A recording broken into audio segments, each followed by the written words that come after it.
Good afternoon पिला माने welcome to our educational channel let's learn Odia.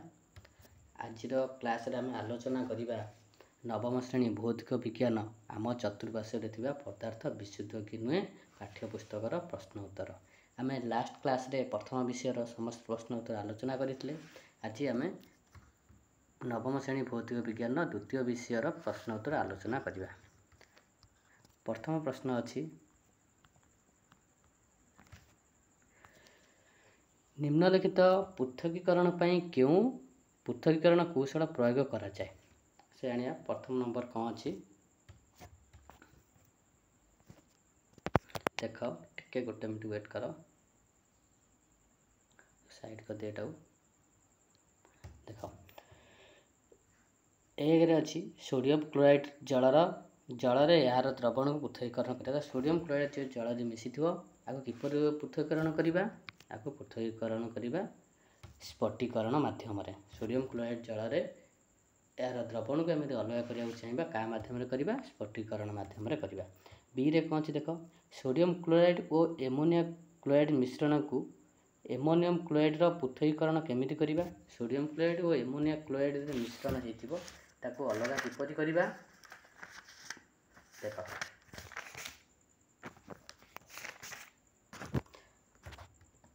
गोटे मिनट के प्रोब्लेम हो सर्ट आउट कर दूँ गोटे मिनट।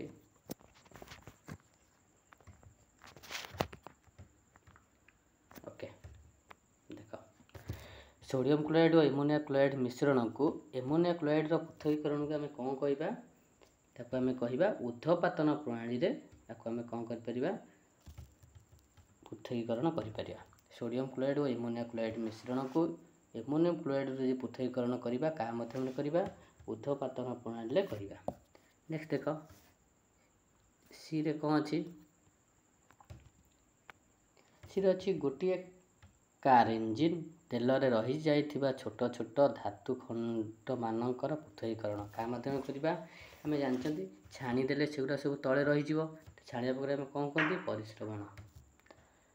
फूल पाखुड़े निजासरु विभिन्न वर्णकणा उत्पादन पृथकीकरण क्या माध्यम करबा। आम रंग मानकर पृथकीकरण क्या माध्यम करबा, क्रोमाटोग्राफी माध्यम रंग आम गोटे वर्णर रंग कलर क्या माध्यम काढ़ती, क्रोमाटोग्राफी माध्यम काढ़ती। नेक्स्ट प्रश्न कौन अच्छी, दहीरु लुहुणी पृथकीकरण। दहीरु लुहुणी पृथकीकरण क्या माध्यम करबा, तुम सब जानच दहीरु किंबा दहीरु लुहुणी पृथकीकरण हो किंबा आमर ब्लड टेस्ट कला बेले ब्लड टेस्ट जो रोग निर्धारण करती क्या माध्यम करती, केन्द्रा प्रसारण पद्धति माध्यम करती। नेक्स्ट प्रश्न कौन अच्छी देख, पानी रो तेल पृथकीकरण करवा। पानी रो तेल पृथकीकरण क्या माध्यम करवा, पृथकीकरण फनेल माध्यम करवा। नेक्स्ट क्वेश्चन कौन अच्छी, चाहरू चाह पत्र पृथकीकरण क्या माध्यम करवा, बाष्पीभवन प्रणाली माध्यम करवा। बाली लुहा पिन क्या माध्यम पृथकीकरण करवा, से चुंबक द्वारा आम बाली पृथकीकरण करवा। नेक्स्ट प्रश्न कौन अच्छी देखा, गहम दाना चोपार पृथकीकरण क्या माध्यम करवा, पाछुड़ी देवा से अलग हो पाछुड़ा द्वारा। जल रे भासुथुबा सूक्ष्म पंक कणिका मान पृथकीकरण क्या माध्यम करवा, परिश्रवण माध्यम कर छाणीदेवा तार कणिका मान पृथकीकरण हो। नेक्स्ट दुई नंबर प्रश्न मुझे नहीं कारण 2 नंबर प्रश्न अच्छी द्रवण द्रावक और द्रव मिशीजा द्रवीभूत अद्रवीभूत बा छाणीबा बड़का अंश इत्यादि शब्द व्यवहार कर चाह प्रस्तुति सोपान गुड़िक लेख। ये जो शब्द को चाह आम जो व्यवहार कर चाह पाखापाखि समय चाह तो तैयारी कर प्रश्नटा नहीं चाह तैयारी कर प्रणाली गुड़िक लिख।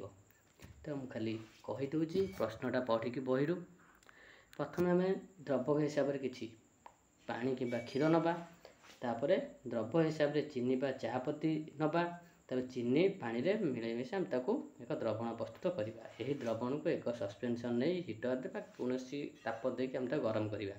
गरम करी यही द्रवण को छाणीबा परे चाह छणा जंत्र साजे छाणीदेवा द्रवणटी छाणी हो।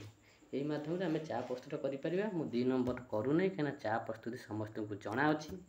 तीन नंबर प्रश्न को आस।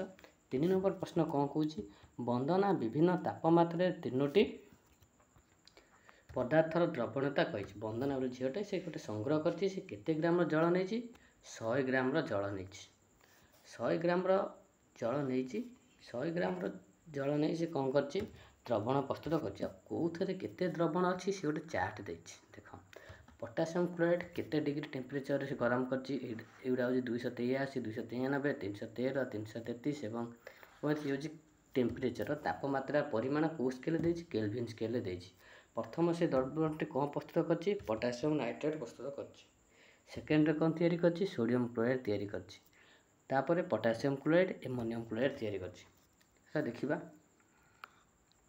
तार प्रथम प्रश्न कौन अच्छी प्रथम प्रश्न अच्छी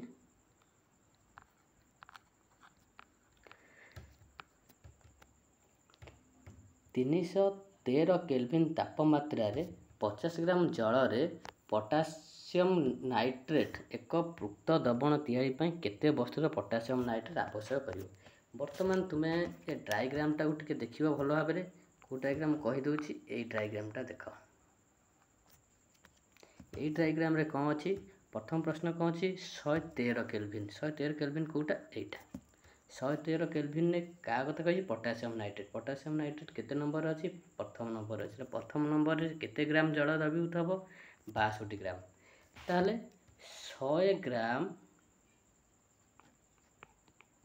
100 ग्राम रे केते द्रवीभूत हम 62 बुझिपाइल ताहले 1 ग्राम रे केते हम ये लिखि दूची 1 ग्राम रे केते हम 62 विभक्त 100 एक्चुअली पचास केते ग्राम 50 ग्राम ताले 50 ग्राम रे केते हम इंटू 50 काटिदेले केते हम 100 रे 50 काटिले 2 2 को 62 काटिले 31 अर्थात 31 ग्राम है अर्थात 313 केल्विन तापमात्रा 50 ग्राम जल में पोटासियम नाइट्रेट एक द्रवण तैयारी कले कौन हम उक्त द्रवण तैयारी केते वस्तु तो पोटासियम आवश्यक आमर केते 31 ग्राम दरकार आंसर केते हम 31 ग्राम हम यहाँ गोटे धारा लिखिदेव 313 केल्विन तापमात्रा 50 ग्राम केमी हम तुम ऊपर देख 313 केल्विन आम नहीं के 100 ग्राम अच्छी 100 ग्राम पृक्त द्रवण में केते तैयारी हम 62 ग्राम ताले 1 ग्राम के तैयारी हम 50 ग्राम के 50 ग्राम केते हम 31 ग्राम हम नेक्स्ट क्वेश्चन को जीवा चलो 353 केल्विन तापमात्रा वंदना पोटासियम क्लोराइड एक द्रवण छाड़देला और द्रवण ठंडा है से कौन पर्यवेक्षण कला देख मत कह आम नॉर्मल टेम्परेचर कथा मुझे कही आम पूर्व क्लास के नॉर्मल टेम्परेचर माने 2530 आम धरी 25 डिग्री नॉर्मल टेम्परेचर 25टा कौन सेल्सियस स्केल किंतु आम तो ये आंसर सब कौन केल्विन स्केल अच्छी 25 डिग्री सेल्सियसटा केते केल्विन 25 डिग्री सेल्सियसटा केल्विन स्केल परिणत करवा केते 298 केल्विन हो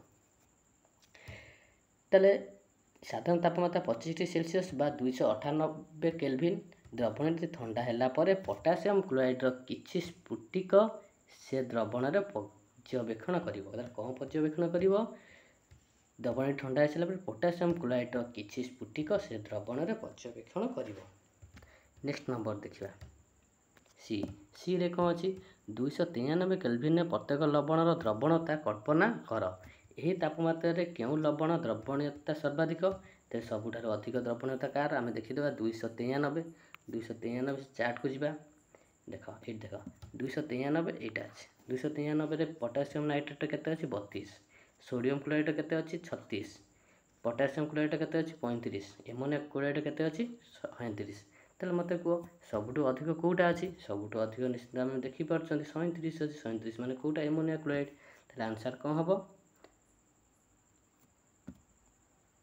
तेल आंसर कौन हम आस देखा तलू प्रश्न को आस सबुठार अधिक कौटा आम ऊपर देखिले सबुठ अधिक होची एमोनिया क्लोराइड तेल ये एमोनिया क्लोराइड होची तेल आंसर आमर कौन हो आंसर आमर एमोनिया क्लोराइड आंसर कौन हो एमोनिया क्लोराइड द्रवणटा सर्वाधिक नेक्स्ट प्रश्न 3 नंबर आउ गोटे प्रश्न अच्छे 3 नंबर आउ गोटे प्रश्न डी रे अच्छी डीटा ऊपर लिखी टी जगह कम ଡିର ପ୍ରଶ୍ନ କ'ଣ ଅଛି? ଏକ ଲବଣର ଦ୍ରବଣତା ଉପରେ ତାପମାତ୍ରା ପରିବର୍ତ୍ତନ କ'ଣ ପ୍ରଭାବ ପଡ଼େ? ଯେତେବେଳେ ଲବଣର ଯେ ତାପମାତ୍ରା ଆମେ ଦେବା ତାର କ'ଣ ପରିବର୍ତ୍ତନ ହେବ? ତାର ଲବଣର ଦ୍ରବଣୀୟତା ବୃଦ୍ଧି ପାଏ। କ'ଣ ପରିବର୍ତ୍ତନ ହୁଏ ଗୋଟେ ତାପମାତ୍ରା ବୃଦ୍ଧି କଲେ? ତାର ଦ୍ରବଣତାରେ ବୃଦ୍ଧି ପାଏ। ଗୋଟେ ଲବଣର ଦ୍ରବଣତା ଉପରେ ତାପ ପରିବର୍ତ୍ତନରେ କ'ଣ ପ୍ରଭାବ ପଡ଼ିଥାଏ? ତାର ତାପମାତ୍ରା ବୃଦ୍ଧି ପାଇଲେ ଲବଣର ଦ୍ରବଣୀୟତାରେ ବୃଦ୍ଧି ପାଏ। 3 ନମ୍ବର କମ୍ପ୍ଲିଟ୍। ତାହେଲେ ଯିବା 4 ନମ୍ବରକୁ। 4 ନମ୍ବରରେ କ'ଣ ଅଛି ପ୍ରଶ୍ନ? ଆସ ଦେଖିବା। ନିମ୍ନୋକ୍ତ ଉଦାହରଣ ଦେଇ ବୁଝାଅ। କେତେ ଗୁଡ଼ିଏ ସେ ଦେଇଛି ବାକ୍ୟ ବା କେତେ ଗୁଡ଼ିଏ ପଦ ଦେଇଛି, ତାକୁ ବୁଝିବା ପାଇଁ ଆମେ ଏକ୍ଜାମ୍ପଲ୍ ନେଇ ବୁଝିବା। ପ୍ରଥମ ଅଛି ପୃକ୍ତ ଦ୍ରବଣ। ପୃକ୍ତ ଦ୍ରବଣ କ'ଣ? ମୁଁ ଟିକେ ଆଗରୁ କହିଛି, ଏକ ନିର୍ଦ୍ଦିଷ୍ଟ ତାପମାତ୍ରାରେ ଯେତେବେଳେ ଦ୍ରବଣ ଆଉ ଅଧିକ ଦ୍ରବୀଭୂତ ହୋଇପାରିବ ନାହିଁ ତାହାକୁ ପୃକ୍ତ ଦ୍ରବଣ କହିବା। ପୃକ୍ତ ଦ୍ରବଣ କାହାକୁ କହିବା? ଆମେ ଗୋଟେ ମିଶ୍ରଣରେ କିଛି ମିଶାଇବା ଏବଂ ମିଶାଇକି ତାକୁ ଆମେ ମିକ୍ସଚର୍ କରିବା, ଫେଣ୍ଟିବା, ମିକ୍ସ କରିବାକୁ ଲାଗିବା। ଏମିତି ଗୋଟେ ପରିସ୍ଥିତି ଆସିବ ତା ଦେହରେ ସେ ଆଉ ମିଶି ପାରିବ ନାହିଁ, ସେହି ଦ୍ରବଣଟାକୁ ଆମେ କହିବା ପୃକ୍ତ ଦ୍ରବଣ କହିବା। ଏକ ନିର୍ଦ୍ଦିଷ୍ଟ ତାପମାତ୍ରା ଯେତେବେଳେ ଦ୍ରବଣରେ ଆଉ ଅଧିକ ଦ୍ରବୀଭୂତ ହୋଇପାରିବ ନାହିଁ ତାକୁ ପୃକ୍ତ ଦ୍ରବଣ କହିବା। ଉଦାହରଣ, ଜଳରେ ଯଦି ଆମେ କପର ସଲଫେଟ୍ ଚୂନ ମିଶାଇବା, ଦ୍ରବଣକୁ ଅବରୋଧ ଭାବରେ ଗୋଳାଇବା ଏବଂ ଚୂନ ଗୁଡ଼ିକ ଦ୍ରବୀଭୂତ ହୋଇଯିବ। ପୁଣି ଚୂନ ମିଶାଇ ଗୋଳାଯାଉ। ଏହିପରି କ୍ରମାଗତ ଚୂନ ମିଶାଇ ଗୋଳାଗଲେ ଏପରି ଅବସ୍ଥା ଆସିବ ଯେତେବେଳେ କ'ଣ ହେବ? ଆଉ ଚୂନ ଦ୍ରବୀଭୂତ ନ ହୋଇ ତଳେ ବସିଯିବ। ଯେତେ ଆମେ ମିଶାଇବା ସେ ମିଶିବ ନାହିଁ। ତାପରେ ଦ୍ରବଣକୁ ଛାଣିଦେଲେ ଦ୍ରବଣର ଦ୍ରବଣୀୟତା ମିଳିବ ଏବଂ ତାପରେ ଦ୍ରବଣକୁ ଛାଣିଦେଲେ ଯେଉଁ ଦ୍ରବଣ ମିଳିବ ତାହା ହେଉଛି କପର ସଲଫେଟ୍ର ପୃକ୍ତ ଦ୍ରବଣ। ବୁଝିପାରିଲ? ଆମେ କ'ଣ କରିବା? କପର ସଲଫେଟ୍କୁ ମିଶାଇବା। କପର ଦ୍ରବଣ କ'ଣ କରିବା? କପର ସଲଫେଟ୍କୁ ମିଶାଇବା। ଯଦି ମିଶାଇ ସାରିଲା ପରେ ଯେତେ ମିଶାଇବା ଏମିତି ଗୋଟେ ପରିସ୍ଥିତି ଆସିବ ସେ ଆଉ ମିଶିବ ନାହିଁ। ସେଇ ଅଂଶଟା ହେଉଛି ତାର କପର ସଲଫେଟ୍ର ପୃକ୍ତ ଦ୍ରବଣ। ନେକ୍ସଟକୁ ଯିବା। ବିରେ କ'ଣ ଅଛି? ବିଶୁଦ୍ଧ ପଦାର୍ଥ। ବିଶୁଦ୍ଧ ପଦାର୍ଥ କ'ଣ? ଯେଉଁ ପଦାର୍ଥ କେବଳ ଏକ ପ୍ରକାର ଅଣୁକୁ ନେଇ ଗଠିତ ହୋଇଥାଏ ସେ ପ୍ରକାର ପଦାର୍ଥକୁ ଆମେ ବିଶୁଦ୍ଧ ପଦାର୍ଥ କହିବା। ବିଶୁଦ୍ଧ ପଦାର୍ଥ କାହାକୁ କହିବା? ଯେ ଗୋଟେ ପ୍ରକାର ଅଣୁକୁ ନେଇ। ଉଦାହରଣ ଆମେ ଯଦି ଏକ୍ଜାମ୍ପଲ୍ ନେବା, କି ପଦାର୍ଥ ସେଗୁଡ଼ାକ? ମୌଳିକ ପଦାର୍ଥ, ଆଉ ଗୋଟେ ହେଉଛି କ'ଣ? ଯୌଗିକ ପଦାର୍ଥ। ମୌଳିକ ଆଉ ଯୌଗିକ ପଦାର୍ଥକୁ ମୁଖ୍ୟତଃ ଆମେ କ'ଣ କୁହନ୍ତି? ବିଶୁଦ୍ଧ ପଦାର୍ଥ ବୋଲି କହନ୍ତି। ତାହେଲେ ଯେଉଁ ପଦାର୍ଥରେ କେବଳ ଏକ ପ୍ରକାର ଅଣୁକୁ ନେଇ ଗଠିତ ହୋଇଥାଏ ଏବଂ ପଦାର୍ଥର ପ୍ରତ୍ୟେକ ଅଣୁଗୁଡ଼ିକ ରାସାୟନିକ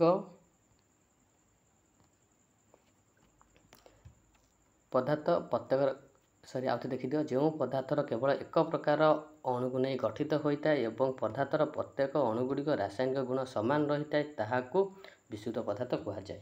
ଚିନି ଏକ ବିଶୁଦ୍ଧ ପଦାର୍ଥ କାରଣ ଏହା ଏକ ପ୍ରକାର ଅଣୁରେ ଗଠିତ। ଚିନି ଗୋଟେ କ'ଣ? ଚିନି ହେଉଛି ଗୋଟେ ଯୌଗିକ ପଦାର୍ଥ। ଆମେ ଜାଣିଛନ୍ତି ଚିନି ହେଉଛି ଗୋଟେ କ'ଣ? ଯୌଗିକ ପଦାର୍ଥ, ଯାହାକୁ ଆମେ ସୁକ୍ରୋଜ୍ ବୋଲି କହନ୍ତି।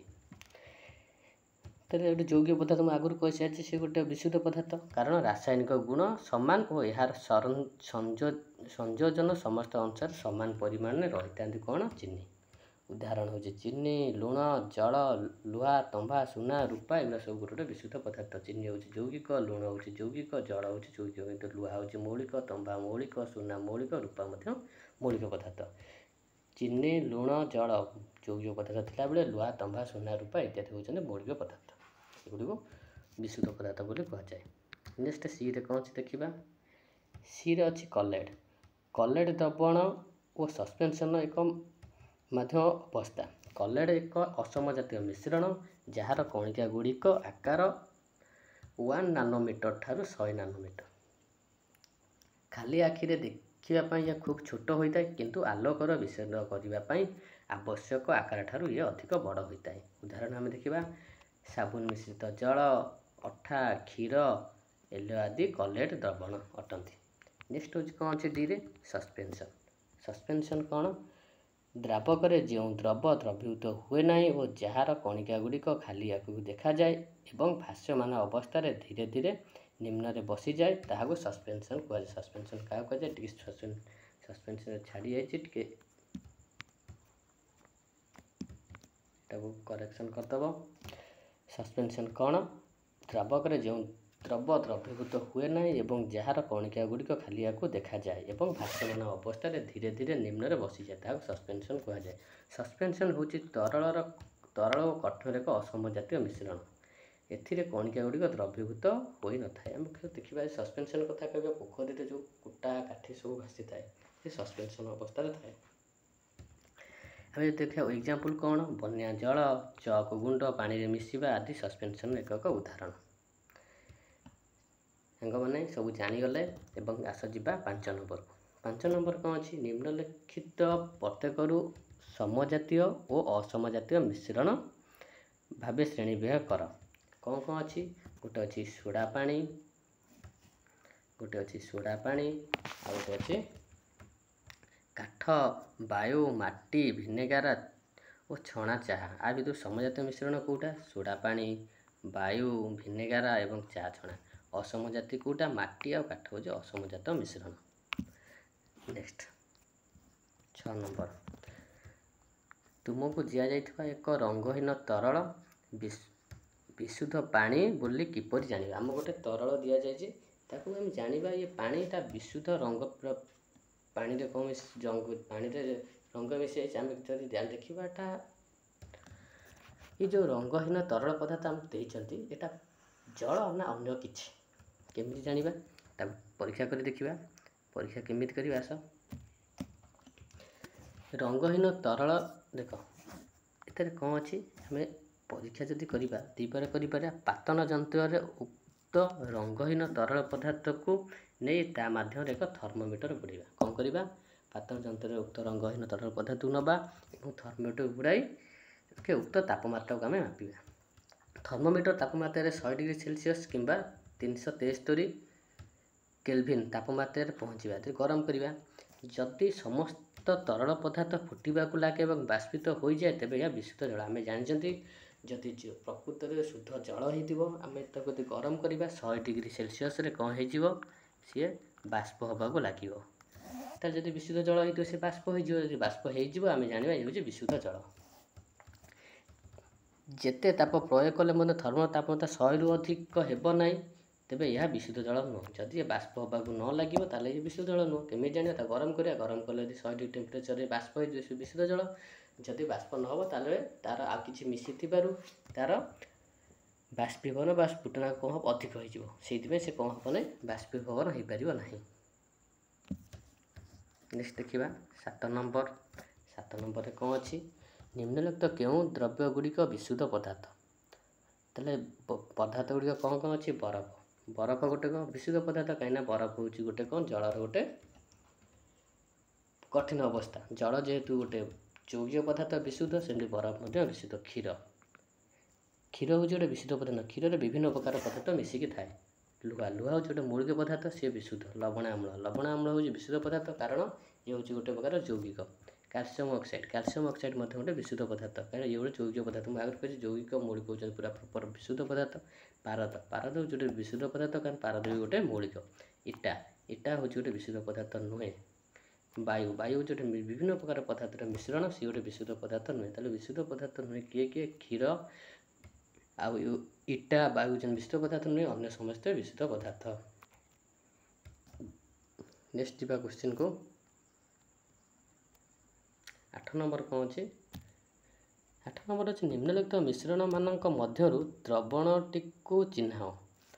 କିଏ ଦ୍ରବଣ, ପ୍ରଥମେ କ'ଣ ଅଛି, ମାଟି ଅଛି, ସମୁଦ୍ର ଜଳ ଅଛି, କୋଇଲା ଅଛି, ସୋଡ଼ା ପାଣି ଅଛି। ମାଟି ଗୋଟେ ଦ୍ରବଣ କି ନା, ମାଟି ଗୋଟେ କୌଣସି ଦ୍ରବଣ ନୁହେଁ। ସମୁଦ୍ର ଜଳ ଦ୍ରବଣ, କୋଇଲା ଦ୍ରବଣ ନୁହେଁ, ସୋଡ଼ା ପାଣି ହେଉଛି ଦ୍ରବଣ। ଦ୍ରବଣ କିଏ, ସମୁଦ୍ର ଜଳ ଦ୍ରବଣ ଏବଂ ସୋଡ଼ା ପାଣି ଦ୍ରବଣ। ନେକ୍ସଟ ହେଉଛି 9 ନମ୍ବର। ଦେଖ, ନିମ୍ନଲିଖିତ କେଉଁ ଉଦାହରଣ ଟିଣ୍ଡାଲ ଇଫେକ୍ଟ ସିଦ୍ଧାନ୍ତ ଦେଖାଉଛି। ଟିଣ୍ଡାଲ ଇଫେକ୍ଟ ସିଦ୍ଧାନ୍ତ ଆମେ ଆଗକୁ ଜାଣିଛନ୍ତି, କେବଳ ଗୋଟେ କିଏ ଦେଖାଏ, ସେ ହେଉଛି କ୍ଷୀର ଦେଖାଉଛି କ'ଣ, ଟିଣ୍ଡାଲ ଇଫେକ୍ଟ ଦ୍ରବଣ। ଟିଣ୍ଡାଲ ଇଫେକ୍ଟ ଦ୍ରବଣ କ'ଣ, ଯେମିତି ଆମେ ସୂର୍ଯ୍ୟକିରଣ ଯଦି ଗୋଟେ କଣା ବାଟେ ଆସିକି ଆମ ପାଖରେ ପହଞ୍ଚିବ, ସେ କିରଣ ବାଟେ ଆମେ ଦେଖିବା ବିଭିନ୍ନ ପ୍ରକାର କଣିକା ମାନେ ଭାସମାନ ଅବସ୍ଥା ଥିବେ, ସେଇଟାକୁ ଆମେ କ'ଣ କୁହାଯାଏ, ଟିଣ୍ଡାଲ ଇଫେକ୍ଟ ବୋଲି କୁହାଯାଏ।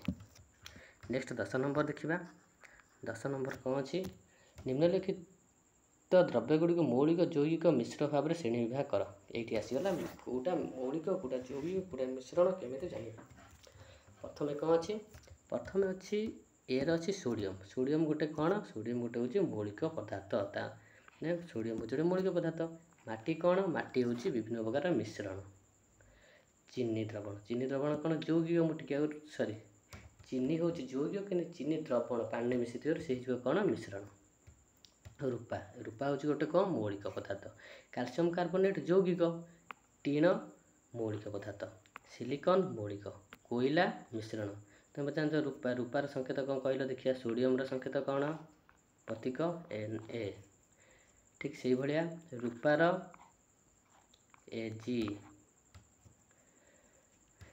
कैल्शियम कार्बोनेट जोटा कि पत्थर बोली कहते CaCO3 टीण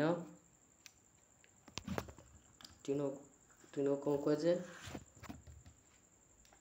गोटे मौलिक पदार्थ सिलिकॉन मौलिक पदार्थ कोयला हूँ मिश्रण पदार्थ नेक्स्ट आगू देखा आउरी अच्छी कौन वायु वायु गोटे कौन मिश्रण साबुन यौगिक मिथेन यौगिक कार्बन डाइऑक्साइड हूँ यौगिक जोटा आम अंगारकाम्ल बोली कहते रक्त हूँ कौन मिश्रण तुम जानच आम रक्त विभिन्न प्रकार रक्त मिसिक अच्छी रक्त हूँ मिश्रण नेक्स्ट आस देखा 11 नंबर लास्ट क्वेश्चन बोधे हाँ 11 नंबर कौन अच्छी क्यों गुड़ी को आम रासायनिक परिवर्तन बोली कहवा रासायनिक परिवर्तन क्या कहवा रासायनिक परिवर्तन हूँ जो प्रतिक्रिया थरे परिवर्तन हो सारापर पुनर्बार अवस्था को फेरी आसी पार ना गछ बढ़ीजे मत तो मैंने कहल जब गछटा बढ़ीगला ताको आम छोट कर गछ तो छोट कर ताने गछ हूँ गोटे रासायनिक परिवर्तन लुहारे कलंकी लगे लुहारे जदि कलंकी लगिगला ताको आम कौन परिवर्तन करें ना लुहारे कलंकी लगे हूँ रासायनिक परिवर्तन लुहा गुंड बाली में मिसी जाए मत कह लुहा गुंड बाली में मिसी जाए मुझे चाहिए लुहा गुंड बाली अलग करें कौन करी बर्तमान पूर्व पढ़ी लुहा गुंड को बाली अलग करवा गोटे चुंबकीय प्रभाव पकईकि आम लुहा गुंड को कौन कर काढ़ीपर ताने लुहा गुंड आम काढ़ी आनी पार्टी ताले ये गोटे कि प्रकार परिवर्तन रासायनिक परिवर्तन नुहे ये भौतिक परिवर्तन खाद्य रांधा खाद्य रांधि सारापर आम कौन खाद्य करें कंचा खाद्य रांधि सारी फिर कंचा करदेवी एटा संभव संभव नुह तामें रांधिया खाद्य गोटे कौन रासायनिक परिवर्तन खाद्य हजम हवा गोटे हूँ रासायनिक परिवर्तन मो खाद्य हजम हो गला तार मुझे मो खाद्य बाहर करदेवी थोड़ा मुझे चिकेन खाइनी गोटा चिकेन खादेमी काढ़ी हम ना तो ये गोटे कौन रासायनिक परिवर्तन जल बरफ हवा तुम जान जल बरफ हो सारापर पानी परिवर्तन करें ये कि परिवर्तन रासायनिक परिवर्तन नुह ये गोटे भौतिक परिवर्तन है मोहम्बती जलिया मोहम्बती जलिया गोटे कौन रासायनिक परिवर्तन तुम मैंने मन प्रश्न आसो मोहम्बती जलिले तो आम किसी अंश मोहम्बती तले बसी जाऊँगी तले आम कहते आम पाइपर किंतु मोहम्बती जी जलुची से अनुसार आमको मिलूनी ताठार बहुत परिमाण कम कौन तार कि आमर मोहम्बतीर अंश तले रही जाऊँगी कि संपूर्ण मिलूनी से हूँ गोटे रासायनिक परिवर्तन धन्यवाद तुम्हें माने जदि क्लासटा भल लगी चैनल को सब्सक्राइब करिवो एवं वीडियो जदि आपन भल लगी सांग मान संगे शेयर करिवो एवं लाइक करिवो मु तुमको आगुरी भी कही क्लास रे टिके इरेगुलर होउची कारण तुम मान कहि साची मु आ कहबा को चाहू नै धन्यवाद थैंक यू एते भल पाइबा देइथिबारु थैंक यू।